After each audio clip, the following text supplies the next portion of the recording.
There's a storm outside, darkness inside, and a woman runs in, pale as death.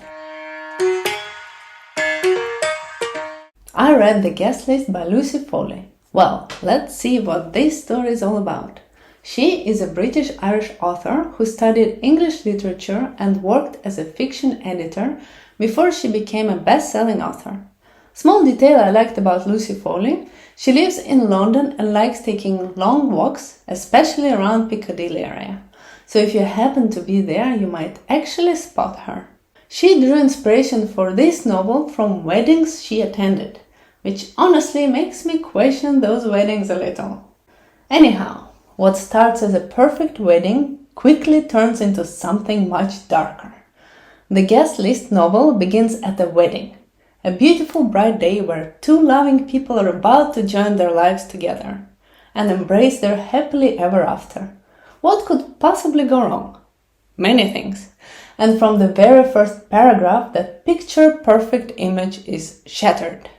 The guests are trapped in a tent, there's a storm outside, darkness inside, and a woman runs in, pale as death and in a deep shock, screaming that something horrible has happened. What happened? We don't get the answer immediately. Instead, the story takes us a few days back, where we see a wedding organizer going through final checks, making sure everything is absolutely perfect for a golden couple and their big day, in a spacious house on a beautiful but deserted island.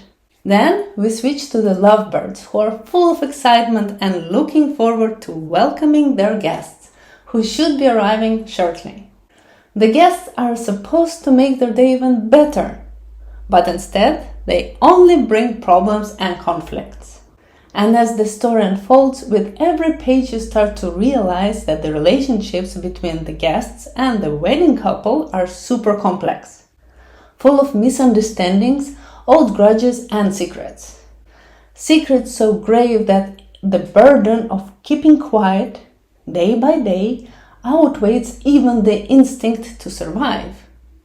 And one of the confidants starts to act, to restore justice and to break free from the torments of the past. Who? I'm not going to tell you. You will have to find that out for yourself. Overall, I really enjoyed reading this book, and I would recommend it to anyone who likes gripping stories that keep you glued to the pages for hours. Just do not start it if you have to wake up early the next morning. Better save it for the weekend. What I especially liked was the way Lucy Foley shifted between characters, slowly unfolding the story piece by piece. Those transitions felt smooth and never confusing, which made it easy to stay fully immersed in the mystery. It was fascinating to watch how all those scattered bits of information gradually come together into a clear picture in the end.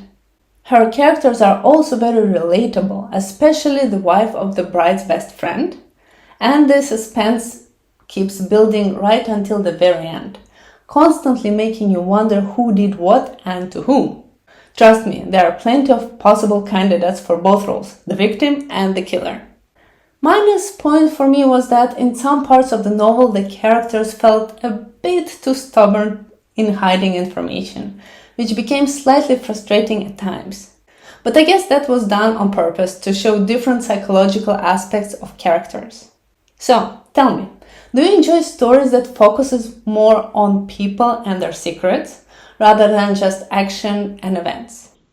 Okay, now that the safe part is over, come join me in the next video where we can really talk about what actually happened in the story. See you soon, and choose your guests wisely.